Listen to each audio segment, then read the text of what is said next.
स्वागत है आपका अजरा खान हिंदी एकेडमी में। तो आज मैं कक्षा 10वीं के विद्यार्थियों को पढ़ाने वाली हूँ और उनकी कुछ एक्सरसाइज कराने वाली हूँ। वो आप देखेंगे, आपको बहुत अच्छी तरह से समझ में आएगा। मैंने यहाँ पर सब लिख कर रखा है, मैं आपको एक एक करके एक्सप्लेन कर दूंगी।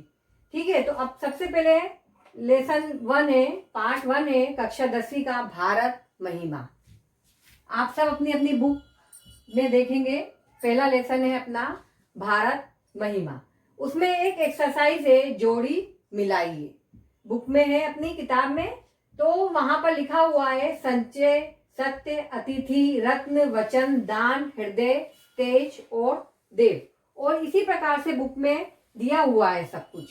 ये जोड़ियां इसमें से देख के पूरी आ और आ 4 ही दी हुई है, तो मैंने यहाँ पे आपको लिख कर रखा है। देखो, संचय क्या होगा? संचय दान होगा। ठीक है, अभी अतिथि क्या होगा? अतिथि देव होगा ये। ठीक है, अभी सत्य क्या है? वचन है। अभी ये वहां पर जो बुक में दिया हुआ है वहां पर सिर्फ 4 जोड़ी ही मिलाने की दी हुई है, और यहाँ पर कितने दिए हुए हैं? 1 2 3 4 5 6 7 8 और 9। मगर बुक में उन्होंने मिलाने के लिए 4 ही दिए, इसलिए मैंने आपको यहाँ 4 लिख के दिए। आप ऐसा भी कर सकते हैं, अतिथि क्या आ जाएगा? देव। तेज क्या आ जाएगा? रत्न आ जाएगा, रत्न में तेज आ जाएगा, हृदय भी तेज आ जाएगा, है ना। फिर सत्य, दान कैसा हो जाएगा? सत्य क्या है? सत्य दान है। तो ये मैंने आपको ये 4 यहाँ पर लिख कर दिए हैं, बाकी वहां पर 9 दिए हैं, मगर एक्सरसाइज में जो उदाहरण के लिए आपको 4 ही करना है।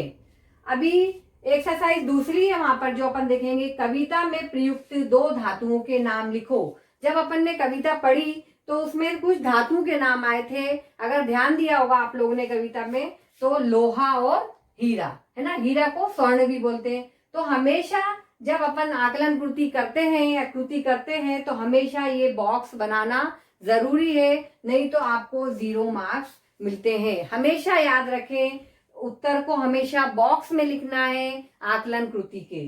भारतीय संस्कृति की 2 विशेषताएं, तो 2 विशेषताएं उसमें बताई हुई हैं, अतिथि देवो भव, जैसे कि हमारी भारत की संस्कृति की विशेषता है, आपको मालूम होगा। और एक सत्य वचन और एक दानशीलता उसमें पोयम में है, कविता में है। तो आप सत्य वचन भी लिख सकते हैं और दानशीलता भी लिख सकते हैं।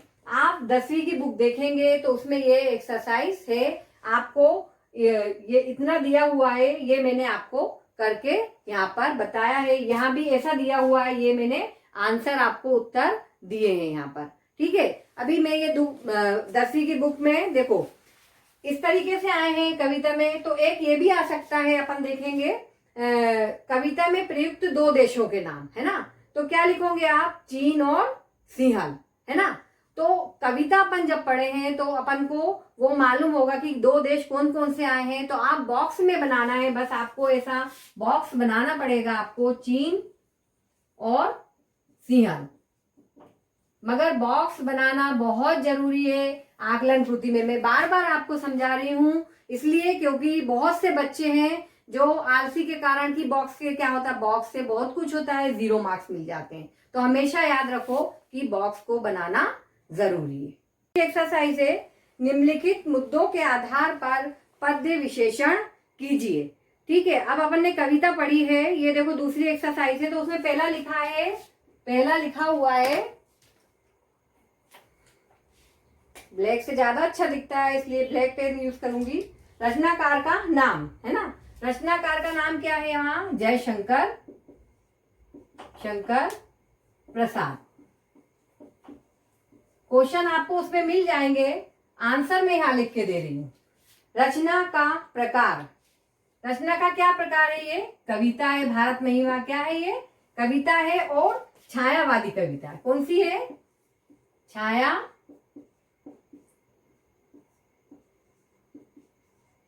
छायावादी कविता है। सिर्फ कविता भी लिखोगे तो समझ में आ जाएगा। अब पसंदीदा पंक्ति है, वो आपको जो पसंद है पंक्ति उस कविता में, वो आप जो इजी है वो लिख सकते हैं। अब पसंदीदा होने के कारण वो भी आपको ही लिखना पड़ेगा कि आपको वो कविता क्यों पसंद है। मैं थोड़ा सा बता दूंगी यहाँ कि भारत महिमा, जैसे कि भारत अपने देश का गौरव का वर्णन किया है, तो अपने को अपने देश के बारे में तो इतनी जानकारी, और अपने देश के लिए अपने को क्या क्या करना चाहिए, जहां पर हित की बात आती है तो सब धर्मों को छोड़कर सिर्फ एक देशभक्ति का हित ही ध्यान में रखते हुए हमें आगे बढ़ना है। इसमें ये बताया गया है कविता में। रचना से प्राप्त संदेश, है ना, ये इससे क्या प्राप्त हुआ आपको रचना से, ये कविता जो भारत महिमा है, इससे आपको संदेश क्या मिला, तो वो आपको अपने शब्दों में लिखना है। मैं थोड़ा सा आपको यहाँ पर एक्सप्लेन कर दूंगी तो ताकि आप अपने शब्दों में वहां पर लिख पाए। ठीक है, हमें क्या होता है, अपने भारत देश पर क्या है, अपने देश पर गर्व होना चाहिए। हमेशा जब हमारे को जरूरत पड़े अपने देश पे बलिदान देने की, तो हम लोगों को आगे आना चाहिए, और देशभक्ति ही सर्वोपरि हित है। हमेशा ये ध्यान में रखें कि जब अपने देश की हित की बात हो रही है तो हमें वो ही हित चुनना है और कोई हित नहीं चुनना।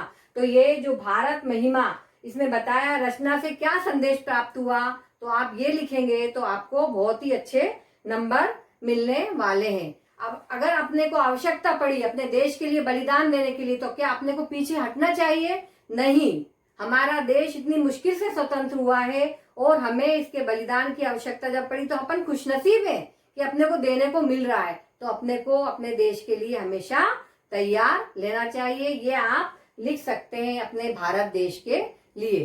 ठीक है, तो मैंने आपको ये देखो कक्षा 10वीं की भारत महिमा है, तो मैंने आपको ये पूरी एक्सरसाइज यहाँ पर करवा दी। आपको ये आकलन कृति भी 2 बता दी और एक मैंने ओरल बताई है आपको। मैं जो पहले बताई थी, मैंने बताई थी ना कविता में प्रयुक्त 2 देशों के नाम, तो चीन और सिंहल, वो मैंने आपको ओरल बताया था। ये मैंने आपको लिखकर बताइए, ये सब हो मतलब ये मैंने आपको बता दिया, देखो है ना, ये कविता में प्रयुक्त धातुओं के नाम भी बता दिए। तो अब आपको कोई डिफिकल्टी नहीं होगी, आप बहुत आसानी से ये भारत महिमा की एक्सरसाइज कर लेंगे। ठीक है, तो अब आपको क्या करना है, मेरे चैनल को सब्सक्राइब करना है, लाइक करना है और शेयर करना है। Bye, take care.